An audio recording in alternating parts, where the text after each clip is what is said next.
My name's Pete Sadler. I'm actually head of software at Midas UK, so Midas Consoles, and I'm actually project lead for the DeepMind 12, along with my colleague here, Rob, who's out of camera at the moment, but who's a lead engineer.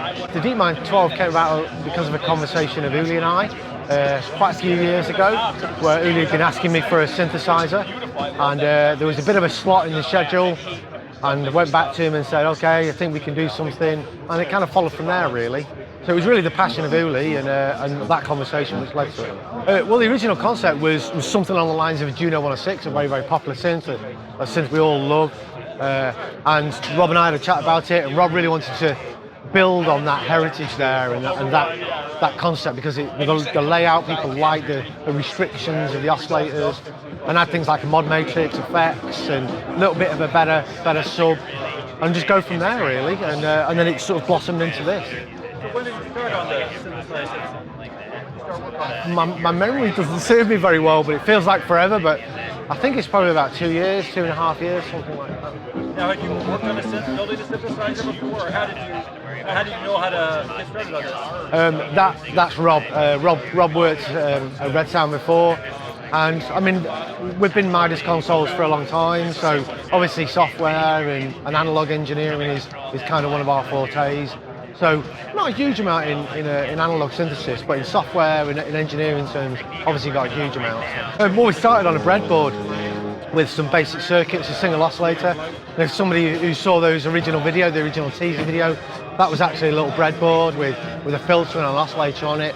So, you know, really started from absolute discrete components and from scratch. And then from there, it's just like, well, how do we control it in software and how do we build on it? So, you know, I mean, absolute ground up levels, really. Obviously, the original intention was to add a mod matrix. We really didn't intend to go quite so far with the effects as we did, but as soon as we decided to add effects, so we said, well, let's do it properly. And obviously, being Midas, we've got TC Electronics, we've got X32 effects, loads of other bits and pieces hanging around. So we picked the best. We had a big listening spree. We gathered all the algorithms in, and we said that. Listened to them all and said, these are the ones we want. And along the way, it became kind of a really inspirational thing for us, because things like, oh, we want parameter drift, or we want DCO drift, and then we'd come along, listen to something, and say, oh, it would be really interesting to have that as a modulation destination, and that's kind of how that started.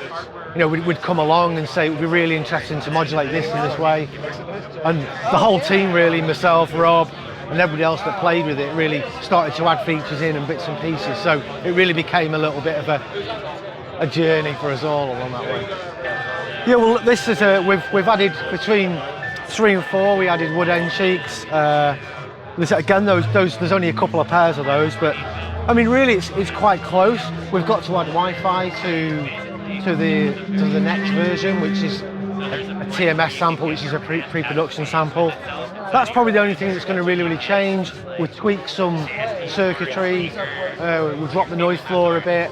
So it's looking pretty close now. In terms of features, we're continuously adding things, but it's very close. I would say over 90%. It's very close now. We're still aiming for this year, hopefully by Christmas, all things being well. We want to get the next prototypes in, see what the state of it is, do some measurements, really test them to death, and then when that's done and when I'm happy with it, and when Rob and Uli's happy with it, then get it out the door and get some music made with it.